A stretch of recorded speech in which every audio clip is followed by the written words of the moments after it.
Hello and welcome back to Macro 2.0, where we talk about big ideas, big institutions, and big money in the macro economy. And with me again today is Barry Nielsen from Opportunity Bank. Welcome back. Thank you. We're marching along in our list of topics to discuss. Last time it was cryptocurrency. Today we're going to talk about how we measure, in a macro sense, economic and financial well-being in our economy. So we're calling this indices of well-being, which is just another way of saying there are a variety of indexes, standards of measurement that are pretty conventional, and we'll go through those pretty quickly and then try and have a little bit of a discussion about better ways to measure the actual reality of our economic well-being. So I want to kind of dwell on gross domestic product, because that's kind of the most pervasive, the most useful, the most widely used measure of total value of goods and services in a given period in a given economy. But before we get there, I'm just going to run through the list and then have you kind of respond with which ones you think are the most interesting, the most revealing of the actual realities of our economic life. So we've got the rate of inflation, and there's a subtopic of what is the neutral rate of inflation as measured by the Fed, so you might want to touch on that. We've got the consumer price index, which is a standard measure of inflation. It includes a lot of things and then it excludes some things. There's interest rates, of course, which you know a lot about and deal with every day of your working life. The unemployment rate, something called the Gini coefficient or the Gini index. We aren't going to dwell on it, but we can mention what it's about. We know about the stock market averages like the Dow Jones and the Standard & Poor's. There's productivity itself as a measure of economic strength or weakness. And as always, we can talk, and probably will, about the national debt as a measure of stability. I mean, we might even touch on the Big Mac index, which is a global index of purchasing power. So there's a long list, and you can just sort of tee off on whichever one or several of those that interest you the most, the ones you want to talk about the most. Well, GDP is the broadest measure of economic output, our country's economic output. You've already said it, whether it's the best measure of our economic well-being is certainly very debatable. I would point out right off the bat that there's what we call nominal GDP, and then there's inflation adjusted or real GDP. And most often you see the inflation adjusted or real GDP numbers. But all of those other indices that you measure or that you mention, they're all very much related, obviously. You talked about interest rates. Well, the level of interest rates, as we've discussed over the past several weeks, tells us something about the strength of the economy. When investors perceive that the economy is weakening and they expect, therefore, less inflationary pressures, as we saw during the Great Financial Crisis, that in fact inflation might fall, that we might enter a period of deflation, which I don't think ever happened here in the U.S., maybe for a quarter or two, but has been a real problem in other parts of the world, then interest rates are going to respond to that. So all these measures that you talk about are very correlated and tied together. And I'll give you another example. A measure or an index that's been getting a lot of attention as of late is what they call the Buffett Index. I believe it's Warren Buffett's favorite. Oh, that's a new one on me. Okay, yeah, it's his favorite stock market or economic indicator, and it's total market capitalization as a ratio to GDP. So again, I just use that as an example of all these indices are very correlated. One of my favorite that you mentioned is productivity. Because in my view, productivity is probably the single most indicator of where the economy is going, how we got here. Productivity is the thing that increases our standard of living. Now, I'm not talking about some of the other indices that we're going to talk about, like Yeah. measures of happiness and Yeah. and Oh, I want to get there. and Well, that's the very end. and environmental issues as it relates to economic issues and whatever. But well, actually, it does, because I mean, productivity could help on environmental issues, but you can't. It's in a broad sense across the entire population. You can't have an increase in the standard of living without increases in productivity. I mean, Yeah, and just to interrupt you for a second, just to get the basic understanding of how you do that, is that if productivity increases, you're getting more output for unit of input, right? That's whether it's human energy or physical, Yeah. like electricity. If you're using materials and labor to create something, make something, fabricate, even or perform a service, if you're getting more for less, that's an increase in productivity. That's actually, I think your definition was, in fact, the technical correct definition. And I always like to use the automobile as an example. Well, at some point, I'm sure that in terms of, we'll call it purchasing power, it cost every bit as much to purchase a horse and buggy as it now costs to purchase an automobile. A person's percentage of a person's income went to purchase a horse and buggy as it would to purchase an automobile today. Oh. But think about how much more productive Yeah. an automobile, our society is with automobiles. Yeah. So, Speed enhances one's quality of life. well, Life is short. The faster you go within limits, the more you get to do, the more you get to see. well, that's probably incorporated in one of those other measures. So. Yeah. Well, okay. Again, on productivity, I think I read somewhere else that, unless there is an increase in productivity, inflation is inevitable. What's the relationship between inflation and either a stagnant economy, or that is one that's not being actually more productive in the technical sense, and an economy whose nominal value is increasing? The GDP is going up, but if productivity isn't going up in some relationship there too, we're going to have inflation. Well, I think what you're saying makes perfect economic sense.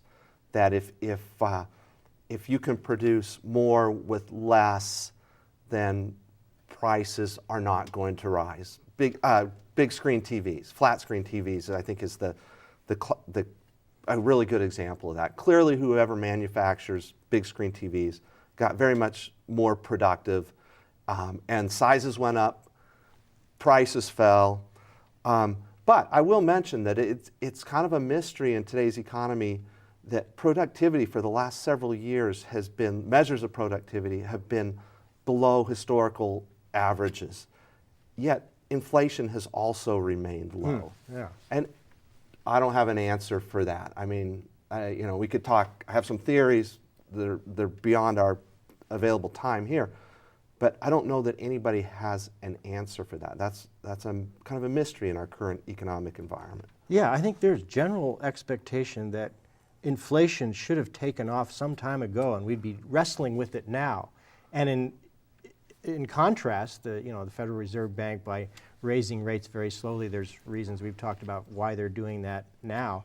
But inflation is pretty much certainly in a manageable arena. It's very low. It's been very low in spite of the background causes that would drive prices up and inflate the currency. The debt that we harp on from time to time and should be doing doesn't seem to have had the effect that economists would theorize or predict. No, I mean that's a very exceptional point, and it goes back to several things that we've talked about. The Federal Reserve, through quantitative easing and short-term interest rates that have only in the last year begun to rise very much beyond the zero level, really. I mean, all of that took place in the last 10 years, one would have expected would have created an inflationary environment. It never did.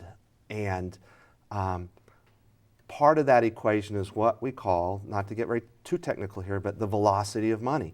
You can create, the Fed can create money, which they did, but if people don't spend it and it doesn't turn over from one business to the next, from one bank to the next, through borrowing and lending, it doesn't create inflationary pressures. And that's what happened over the last several years, maybe changing in the last couple years as the Fed is expressing some concerns about, because they have in fact started to raise interest rates because inflationary pressures are starting to show up. Yeah. But money just, for lack of in a simplistic way, money just kind of sat around for a lot of years, even though there was a lot of it. A lot of it's sitting in offshore accounts, different issue altogether, and for economic reasons, but for other reasons as well. So, I mean, part of the expected consequence of the recent tax cut, the Tax Act Congress passed and the President initiated, was to attract a lot of stagnant, or I shouldn't say stagnant, it's money that wasn't moving around. It was basically stored, huge volumes of cash stored, and the idea is if tax cuts are made, then there's more attraction to invest those monies, to get the money moving again. You're absolutely right, and that's an excellent point, because again, all of this is related. Even productivity, as you mentioned, a lot of cash sitting in offshore accounts, a lot of cash sitting right back with the U.S. Federal Reserve in what we call excess reserves. That was not getting invested, what we'll say, for the future in capital investment. And there has to be capital investment to increase productivity. Corporations, businesses have to make investments in productivity, and they weren't. And so again, this is all very much related. You talk about money sitting in offshore accounts. Well, that certainly had, and I mentioned that productivity has been low for the last several years. These things are all related. Yeah, and each of these indicators, measures, indices, I'm coming to understand that they are very much interrelated. One feeds off the other, one informs another. I'm sort of backing away from the current conversation, but I want to make clear that interest rates are often, it's the cost of borrowing money, and the interest rates have a huge effect on the stock market and people's consumers' behavior. A different rate is in the bond market. I'm trying to distinguish stock from bond market in terms of people's real lives. So I've come to understand that the interest rate is really key to whether or not somebody's going to buy a new car. Yes, or a new house. Or a new house. Housing and automobiles, that's sort of like the big two consumer purchases that interest rates affect immediately. On the other side, in a longer term context, it's the bond market that determines mortgages. Well, so yes. I'm sort of mixing things up, but there's cars and then there's mortgages. Well, and so those two indicators are critical, and put them together and you get a sense of people's confidence in their material fortune. Absolutely, and in fact there are indices, since we're talking about indices, there's indices. The University of Michigan, for example, puts out an index on people's consumer confidence. But you're right, my favorite indicator, economic indicator, and we've touched on this in the past, is what we call the yield curve, which is a linear representation of interest rates from overnight interest rates all the way out to 30-year interest rates. And again, and you said it already, interest rates are in fact driven a function of the bond market and bond pricing. And we've talked about the yield curve when it flattens, as it currently is. And it might even invert if you envision that, if you can see that curve in your mind's eye, that line. When longer term interest rates are lower than short term interest rates, that's a huge warning sign that's flashing in the bond market about where the economy's headed. And that curve is currently inverted from the 2-year point on the curve, in other words, 2-year interest rates to 5-year interest rates. If it were to invert from the 2-year point to the 10-year point, that would be a massive warning sign. That has never happened before. I think I'm correct in saying this, without a recession following. Yeah. That has a 100% good record of predicting economic recession. That is my favorite index on the state of the economy.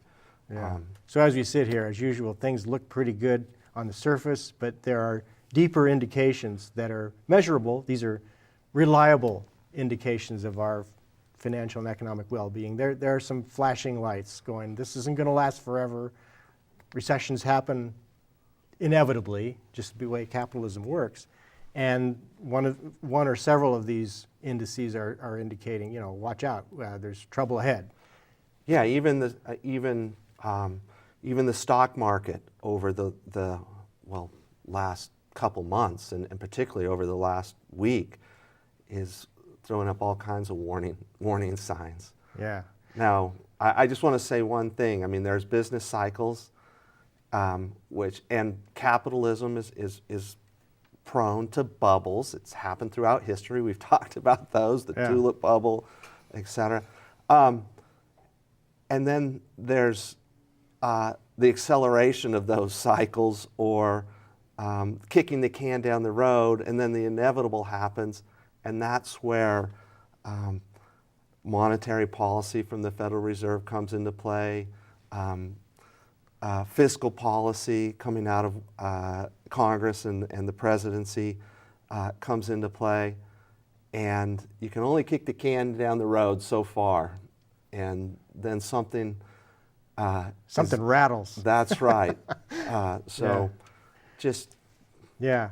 Well, in the few minutes remaining, I do want to touch on something that's a little broader. And there are efforts, worldwide efforts, to improve upon the aggregate measure of economic well-being. And increasingly, that has to incorporate things that GDP, as a calculation, does not include. For example, health, human health and the health of the planet. And that's a big basket of things. But for example, when companies pollute and spend money to clean it up, that adds to the GDP, when actually our quality of life has been diminished, and that's a cost we'd rather not bear. And education doesn't figure in. There's so many aspects of our complex life in society that these measures of material well-being, as measured in the production of goods and services, just doesn't quite capture.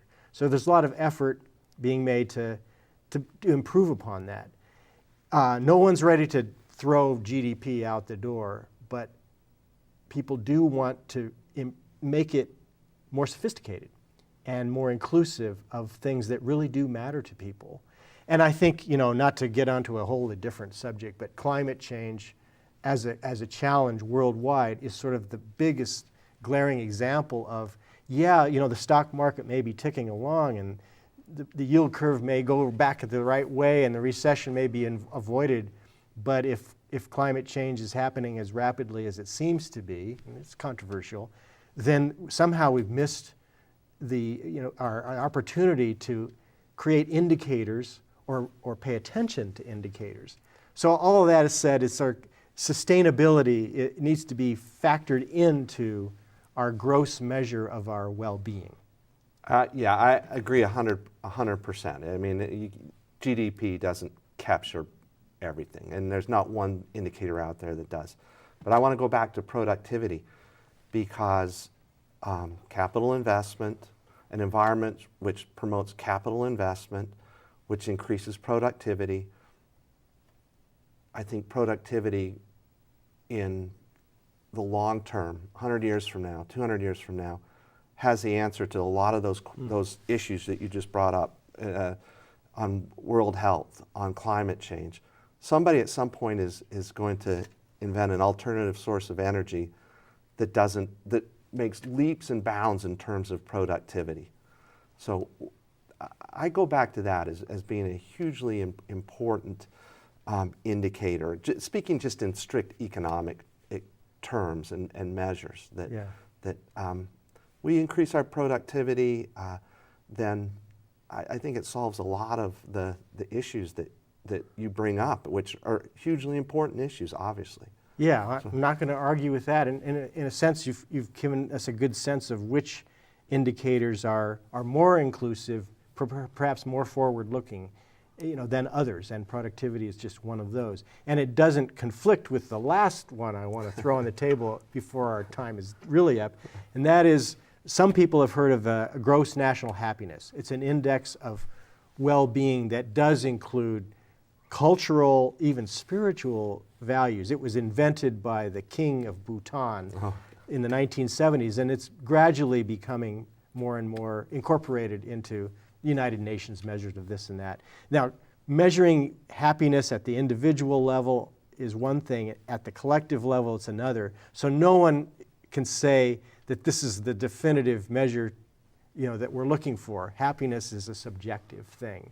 And it's ironic that the king of Bhutan came up with this brilliant concept at a time when he was ruling, pretty much as an absolute ruler in a country full of unfree people. So talking about happiness in an unfree society, well, that begs a lot of questions. So we have to leave it at that. Thanks, Barry, for being here again. We're coming close to our, the end of the rope. We have one more session together, and we're going to spend it kind of summing up the big takeaways from our brief incursion into macro world. So join us again next time and last time for Macro 2.0.